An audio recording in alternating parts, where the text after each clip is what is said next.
economic system that is based on fair economic competition and free, fair, and reciprocal trade.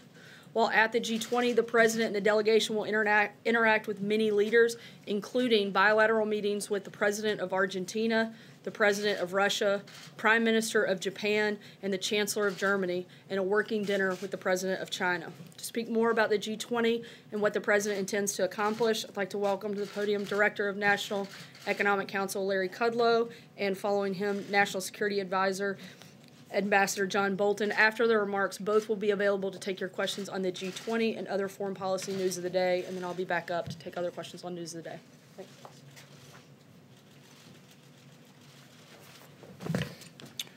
Thank you, Sarah. Thanks, everybody. Let me just walk through some quick themes, and then I want to mention some things the President talked to us just a little while ago. As Sarah said, G20, funny, it's not actually the G20 when we count it up properly, as Ambassador Bolton points out. It's much more than the G20. Now, in terms of the U.S. positions, we're going to use this as an opportunity to talk about our measures of tax cuts and deregulations and reskilling and job training and so forth that have generated significant economic growth and prosperity. That includes women's economic empowerment. As Sarah mentioned, free, fair, and reciprocal trade and trade reform. There'll be discussions of infrastructure, finance, and also the U.S. emergence as the dominant energy power in the world today, actually. In terms of the much-discussed meeting, it's going to be a dinner meeting between President Trump and President Xi and representatives from both sides. It'll be bilateral. I want to just mention what President told us a short while ago, and that is, in his view, there's a good possibility that a deal can be made, and that he is open to that. He is open to that.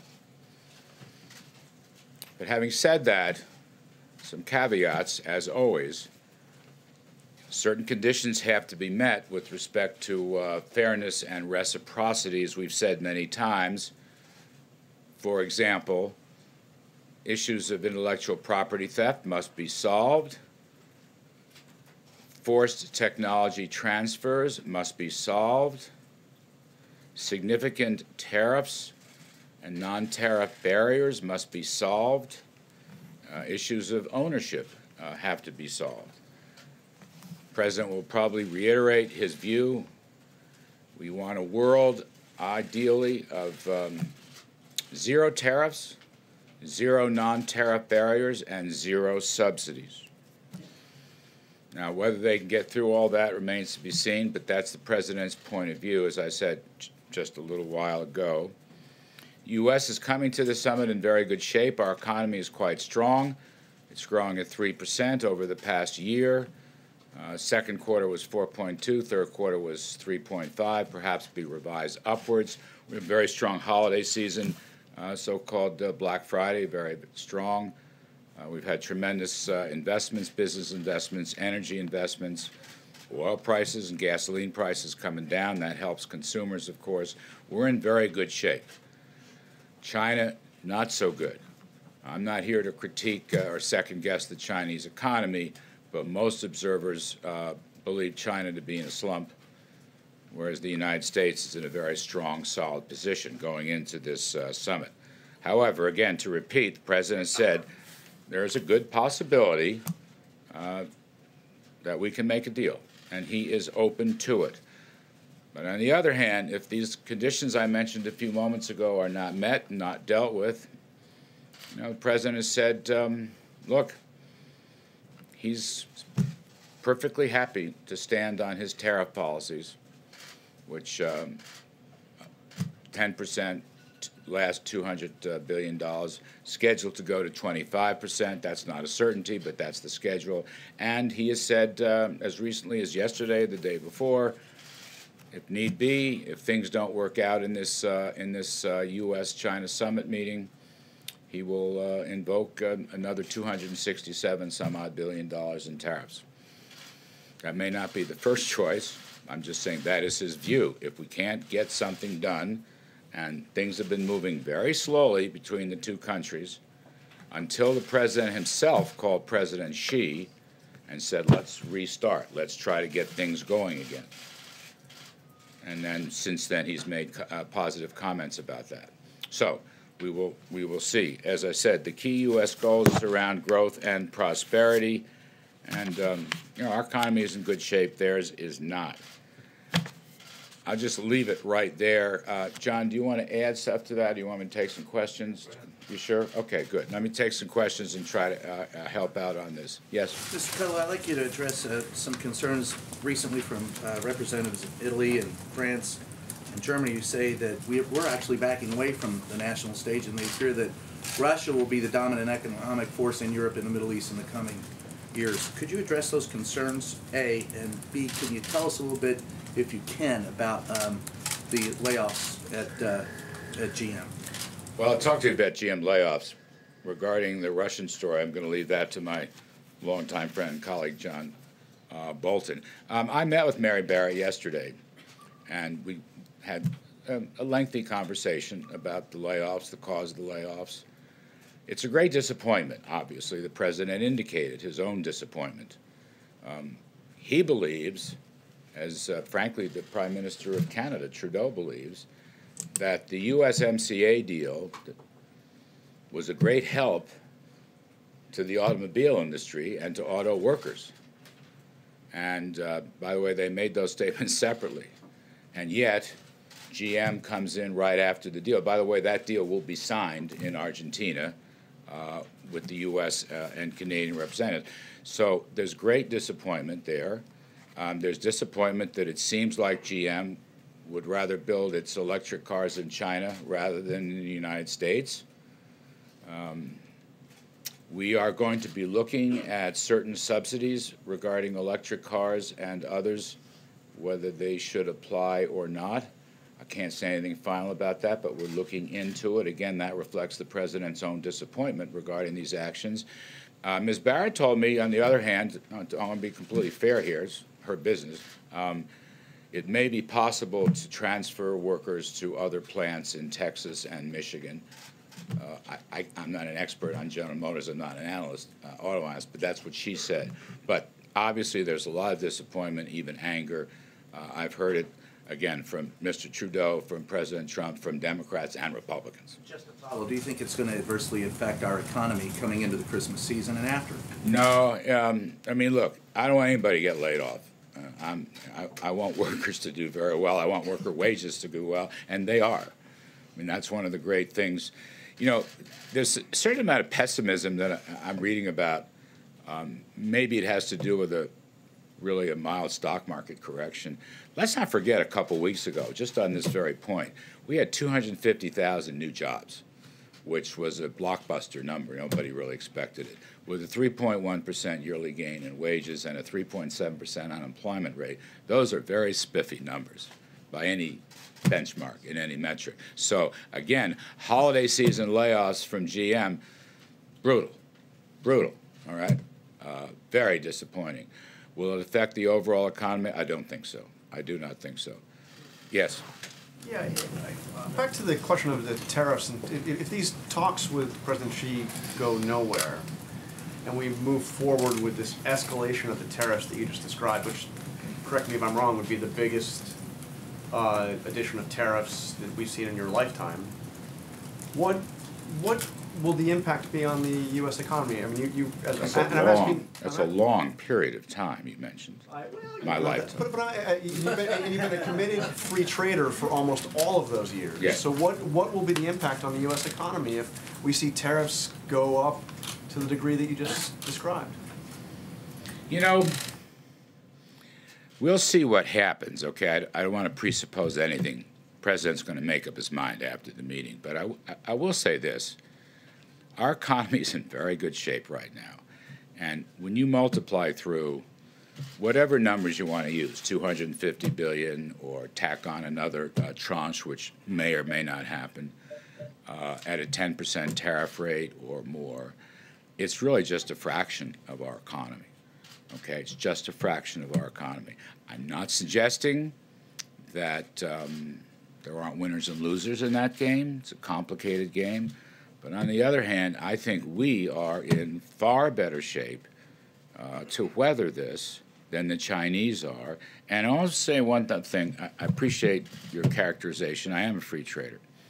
But you have to ask yourself, this is what President Trump has been talking about, is it free trade when there's clear evidence of unfair and WTO illegal trading practices by China for several decades? Is that fair? Is that free? Is it free when intellectual property theft occurs, or when Chinese ownership of American companies force transference of technology from American companies to the Chinese companies? Is that fair? Or high tariffs on agriculture and industrial supplies? Is that fair? So President Trump is the first president in, I don't know, at least 20 years, and I'm including Democrats and Republicans, who not only has made this case, but continues to make this case forcefully and to take actions to defend American workers and our overall economy. Other presidents in both parties have raised the issue and then walked away from it. And President Trump obviously doesn't intend to. You know, this is under the heading, I think, for him of promises made, promises kept. It's something he's talked about for several years, and he now continues. If China will come to the table, or in this case, the dinner table, with some new ideas and some new attitudes and some new cooperation, as the president said, there's a good possibility they can make a deal. He's open to it. So nothing is written in cement or stone. But again, for a free trader, where's the free trade? And for several months now, since I've been here, President and I have talked about this. We'd love to see a world of zero tariffs and zero non-tariff barriers and zero subsidies. We'd love to see that world. But unfortunately, we don't have that world, particularly with respect to China, but not only China. And so he's taking actions that he thinks will get us closer to that world. Let me go around. Yes, please. Thanks.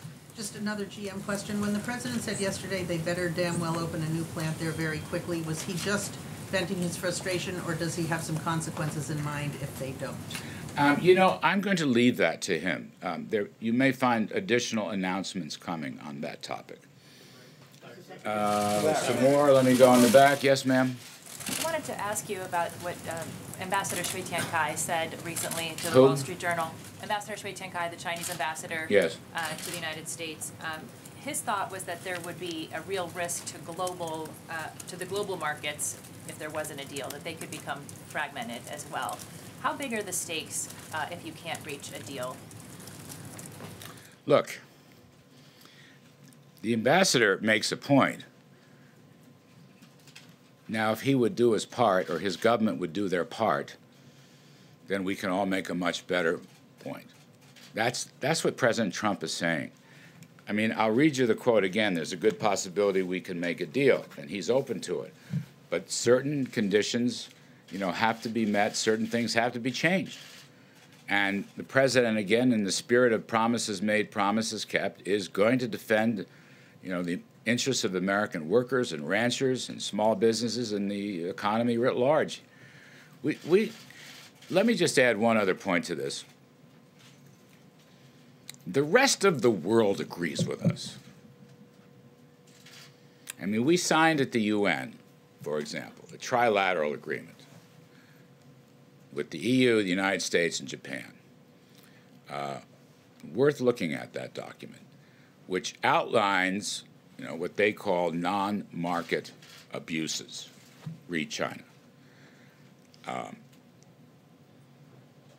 Just recently, before the Shanghai conference, where President Xi was to give an important speech, I'm not sure there was much new there, but in any case, just before that conference, with no prodding from the USA, the ambassadors, the French and German ambassadors to China,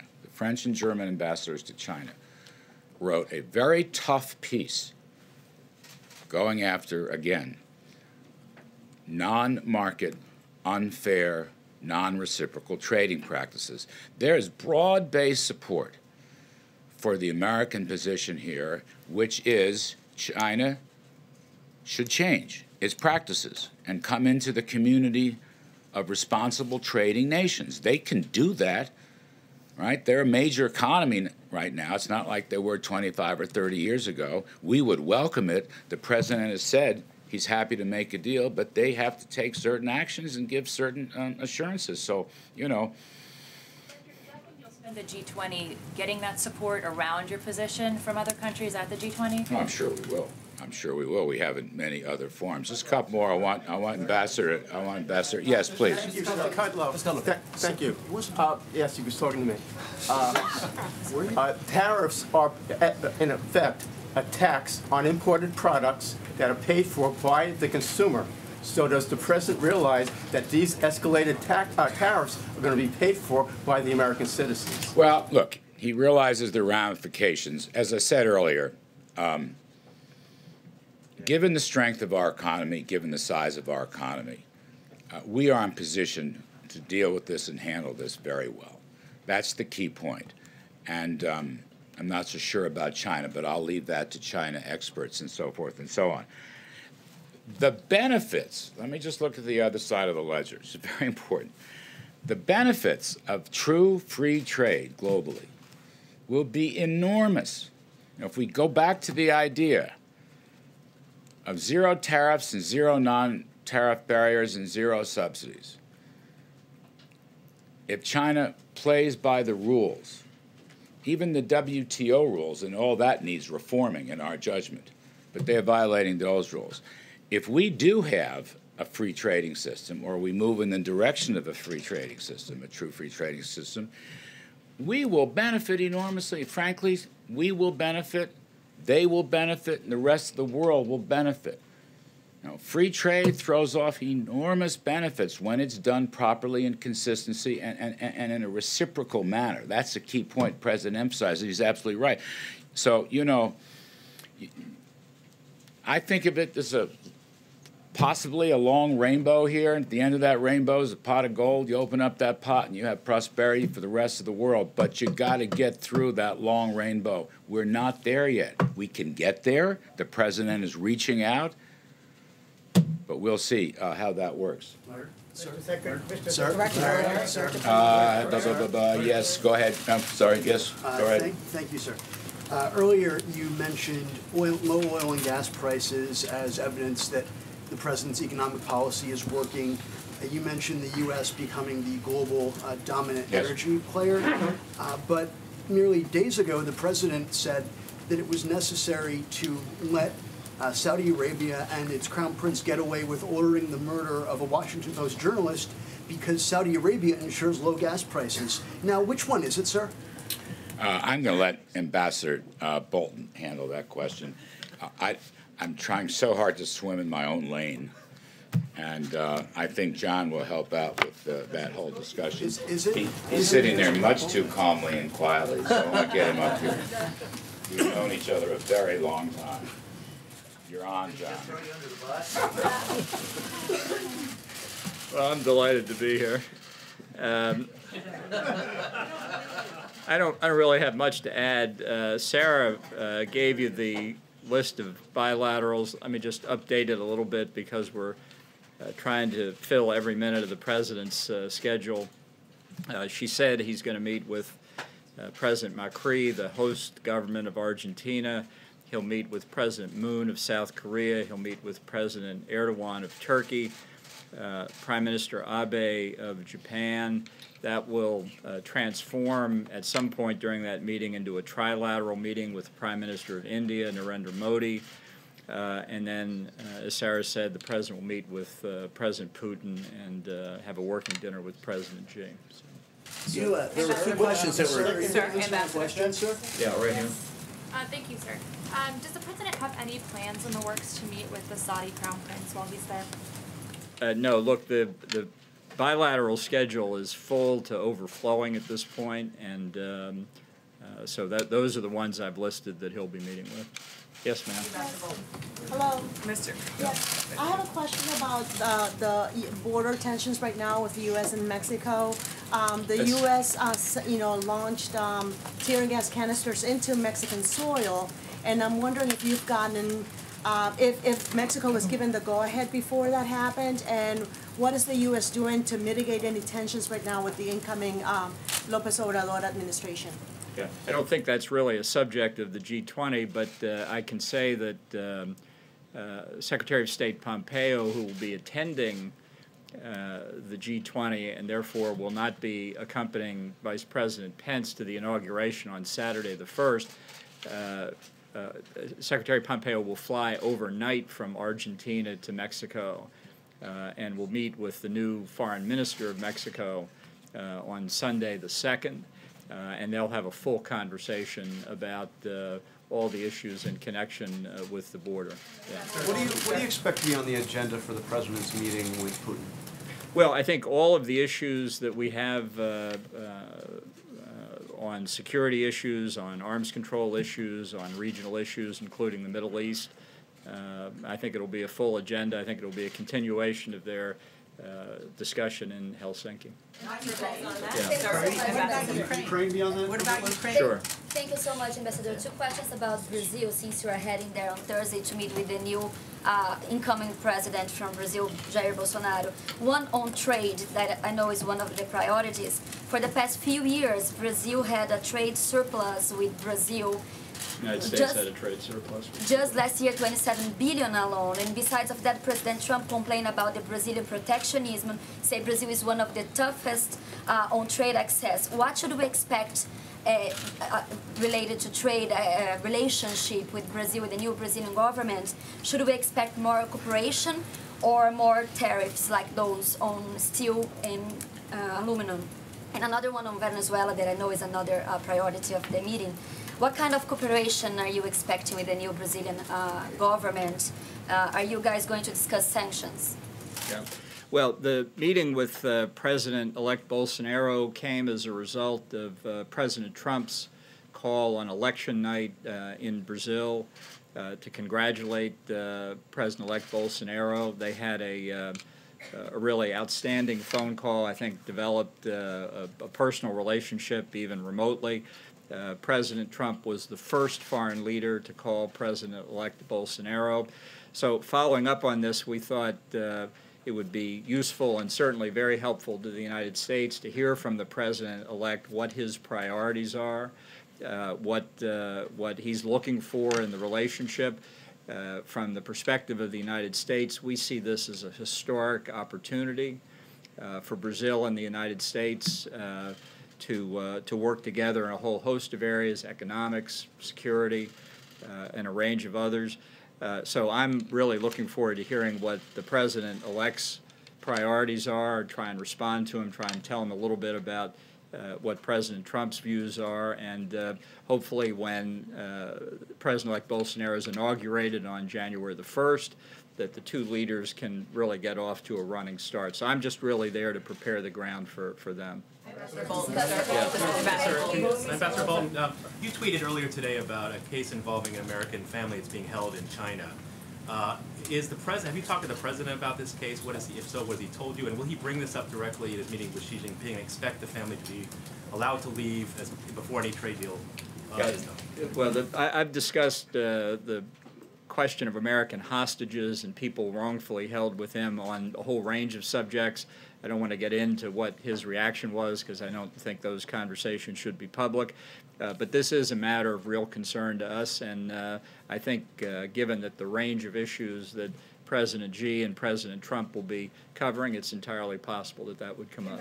Yeah. Thank you. Back to that meeting with President Putin and President Trump. Will President Trump condemn Russia's aggression in Ukraine? Does the U.S. consider it an act of war? And has he spoken with either Putin or Poroshenko about what happened?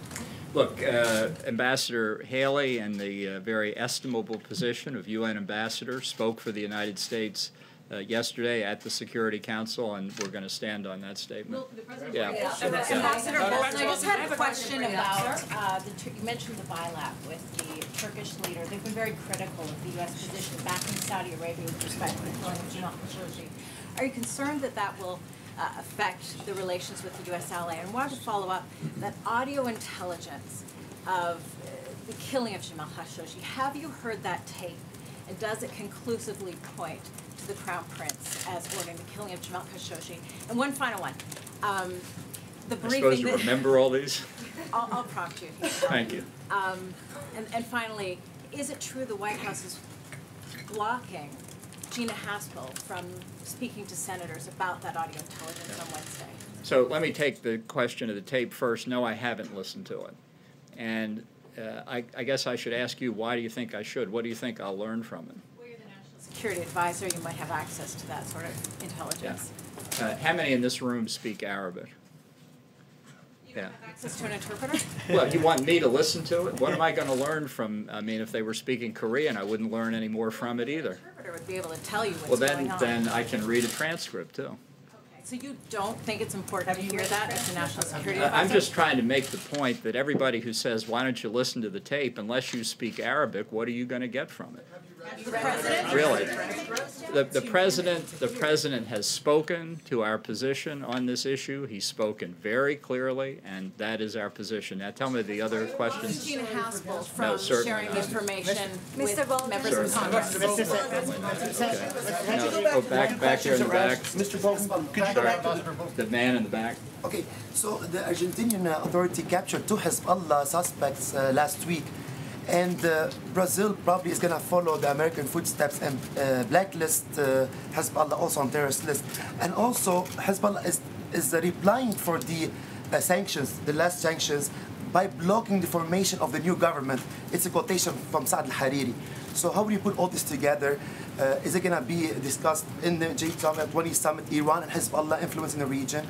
Well, I expect in the bilateral meetings, depending on the country, that there will be substantial conversation about counterterrorism efforts where we participate together. That's certainly something that may well come up in Brazil with President-elect Bolsonaro, and I think it's one of President Trump's biggest priorities to extend cooperation against terrorism, whether it's Hezbollah or Hamas or others. So entirely likely it could be a subject. Yes, ma'am. Ambassador, going back to the Khashoggi issue, being informed about an issue is part of, I guess, what is in the scope of national security. We try to be. Right, okay. But in the midst of it, why not, I'm going to go back to that question again, sir. Why not get a translator to understand, to hear what happened? You could find out a little bit more than what they've told you by listening. People who speak Arabic have listened to the tape, and they have given us the substance of what's in it. And you trust those who've given you... I don't speak Arabic. I know, but a translator, you could hear the emotion, and a translator could help you understand what happened at that time to relate to the President of the United States and to convey to the world what happened. I'm very satisfied that we know what the tape picked up, and it was factored into the President's decision, and he's announced his position very clearly. Mr. Ambassador, as economic security, as national security, I think this should be in your lane. I was going to defer to Larry, but it's... Let me see if I can keep it in your lane if I could. The talks with China have been marked with intransigence and disappointment. Larry was talking about that at length this morning. This idea of some sense of optimism going into this Saturday night dinner with Xi, is it based on any notion that Xi is going to suddenly say, you know, this idea of intellectual property theft and forced technology transfer, protectionist tariffs? I don't know what we were thinking. It was a bad idea. Let's level the playing field and start anew. Well, I think President Trump has developed a very positive relationship with President Xi. They've met, they've spoken over the phone. Obviously, both leaders carry into any discussion like this their national interest, and I think it's instructive, and I think the Chinese side believes the same thing, to have the two leaders exchange their views in the presence of their senior advisors, and not with the expectation that at this meeting there'll be some substantial agreement coming out of it, but that there would be an indication, a kind of way ahead that the advisors could then pursue. And I see Sarah is so eager to be here to answer your questions. Mr. Fellow deferred. I was going to give him one more, but... Mr. Fellow deferred a question to him. Could he answer the question that was deferred to him, please? Mr. Bolton. Bolton. I think he's already gone. As you know, the new president of Mexico will be inaugurated on Saturday to represent the United States in Mexico City. President Trump has asked the Vice President, Mike Pence, to lead a delegation that will include the Second Lady of the United States, Karen Pence, Secretary of Energy, Rick Perry, Secretary of Homeland Security, Kirstjen Nielsen, Advisor to the President, Ivanka Trump, United States Embassy, Mexico City diplomat John Kramer, and Assistant Secretary of State Kimberly Breyer. Lastly, this morning we learned the sad news that 3 U.S. service members were killed and 3 wounded when an explosive device detonated in Afghanistan. The wounded service members were evacuated and are receiving medical care. We extend our thoughts and prayers to the loved ones of those killed and to those recovering.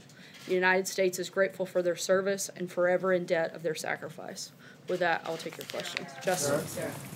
Sarah, The Guardian's reporting today that Paul Manafort met with Julian Assange around the time that he was coming on board to the Trump campaign.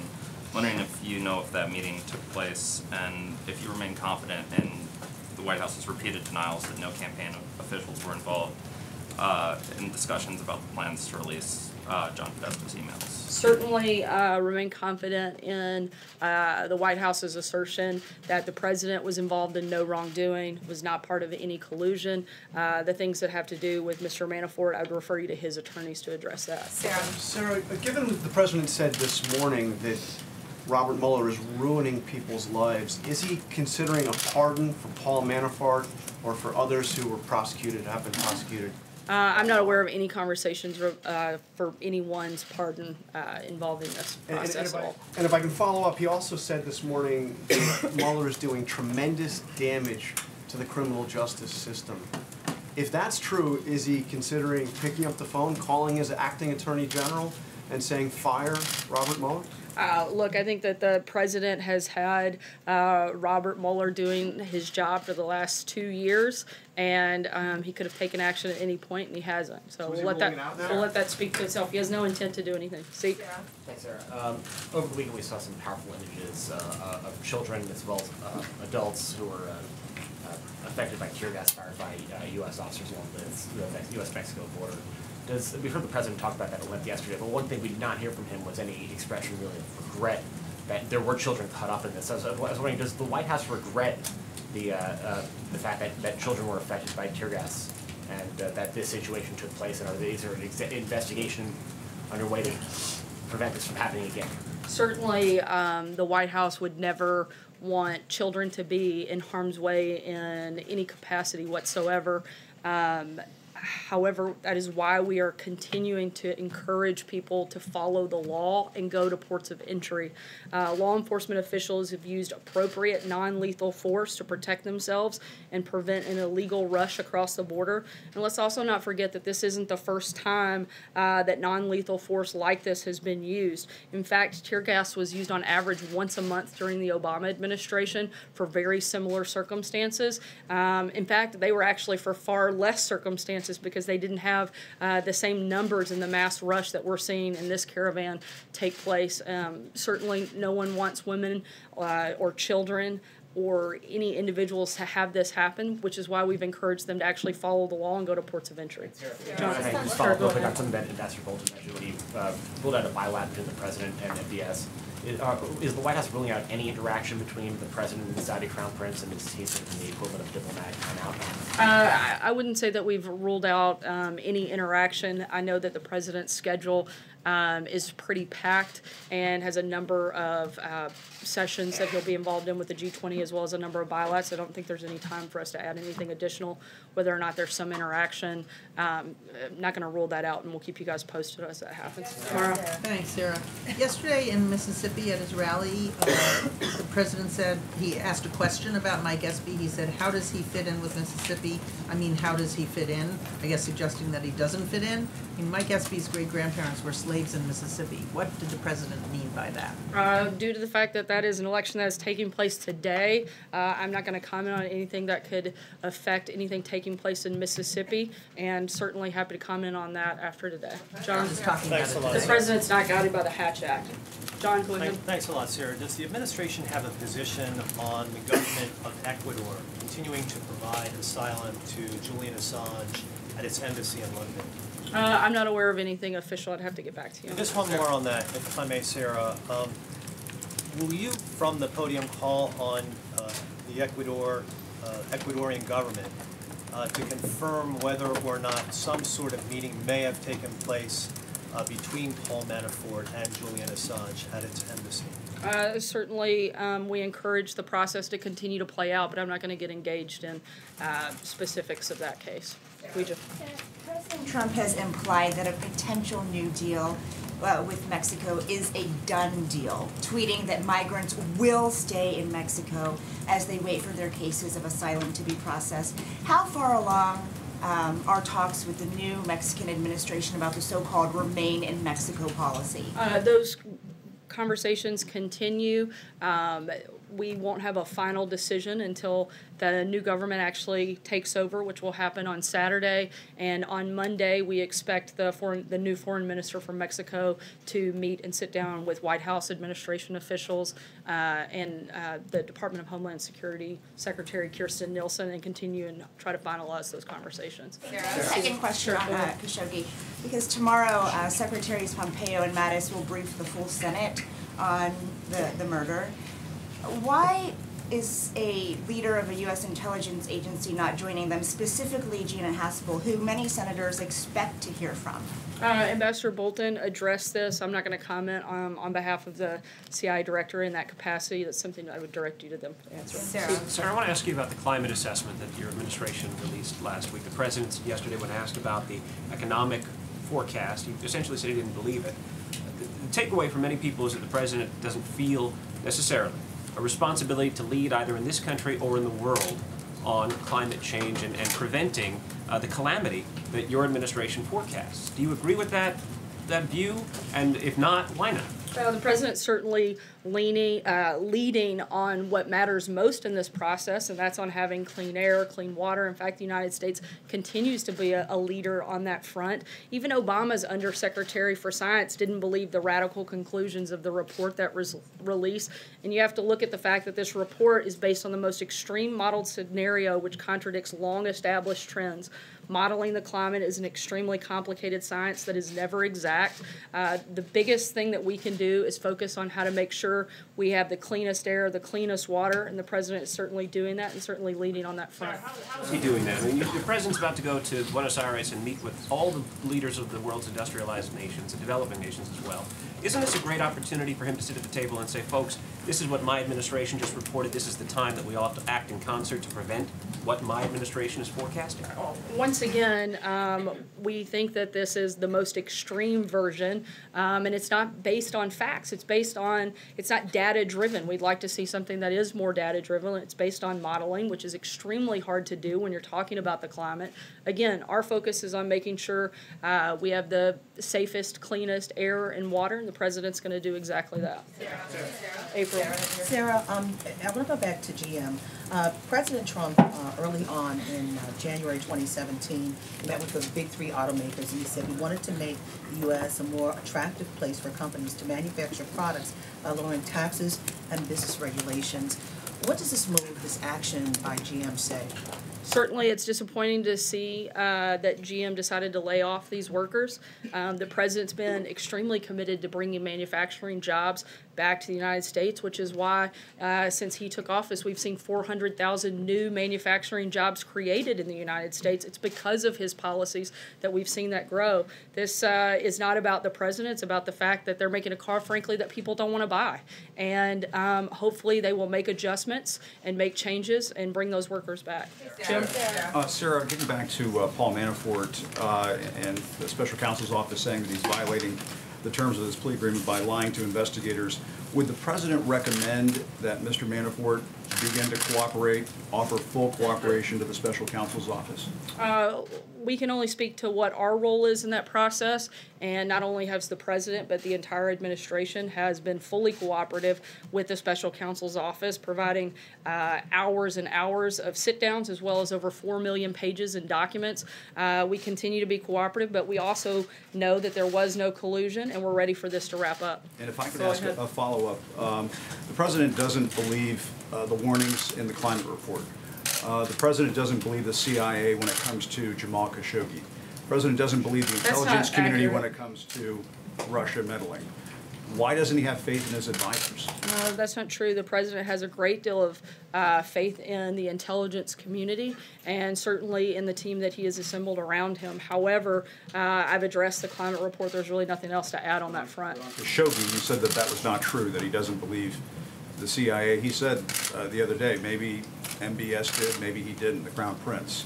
And we haven't seen definitive evidence come from our intelligence community that ties him directly to that. What we have seen is a number of individuals that we know are tied to that, and those individuals have been sanctioned. The people that we have no doubt about their involvement, we've taken action on. And as he said, we'll see what happens beyond that, and if there's more definitive information, we'll make a decision at that point. Sarah, the Remain in Mexico meeting that you talked about on Monday, is that happening here or in Mexico? And is the United States offering Mexico any financial assistance to help accommodate the migrants seeking asylum who would be staying in Mexico as a result? Sorry, on that second question, do you mind repeating that? It was the first part on whether or not the meeting is here or in Mexico. I'll get back to you on that. I'm not sure on the exact location. Okay. Is the United States offering Mexico any financial assistance, or does the United States plan to accommodate the migrants who would be staying in Mexico? I'm not aware of any financial assistance, but certainly we'll keep you posted if I get that. Just to clean up on the bilats, you mentioned in your list a bilat with the Chancellor of Germany, but the ambassador did not. Has that bilat been canceled? No, it hasn't. I think he was just given additional updates on the ones that I didn't mention. John? So the president tweeted at length yesterday about the Mueller report, asking if it's going to show both sides. What are his concerns about any forthcoming Mueller report, and is that report is supposed to be delivered to no one else but the Attorney General? Is he concerned that it is going to become public without his knowledge? I don't think the president has any concerns about the report because he knows that there was no wrongdoing by him and that there was no collusion. So I don't think he has concern on that front. If he has no concerns, why is he tweeting so vociferously about it? Certainly the president has voiced his unhappiness from the beginning that this has gone on, this ridiculous witch hunt for more than 2 years. Still nothing that ties anything to the president. We'd like to see it come to a conclusion. Peter. Thank you, Sarah. Does the president believe that the work of the special prosecutor, Bob Mueller, is illegitimate? I'm sorry? Does the president believe that the prosecutions, the indictments of Bob Mueller are illegitimate?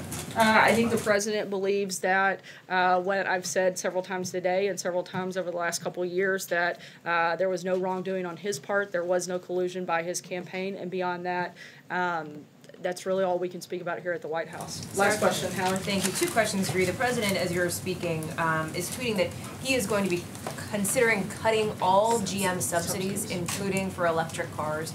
Can you explain why he says that he thinks that would help American workers? Can you explain why that would end up backfiring, as we've already seen, and who the president has consulted and what the timeline is for this decision? I don't know that there's a specific timeline. As he said, he's looking into what those options might look like. The president wants to see American companies build cars here in America, not build them overseas, and he is hopeful that GM will continue to do that here. Second question for you is on Afghanistan. The president on Thanksgiving Day told U.S. troops that we are winning the war in Afghanistan, which contradicted what the chairman of the Joint Chiefs of Staff said, that it was a stalemate. Does the president today still believe, after what we saw over the weekend, that we are winning in Afghanistan, and why? Certainly, anytime you have a loss of life, particularly by an American service member, it is a horrific tragedy and something that no president wants to see, certainly not during their administration. and the president wants to make sure that the battle that we're fighting takes place there and not here, and he's going to continue consulting with his national security team and make decisions on how best to move forward beyond that. Thanks so much, guys. Have a great day. Did you all violate the Posse Comitatus Act in Mexico? Sarah? Why is the president lie about not having business?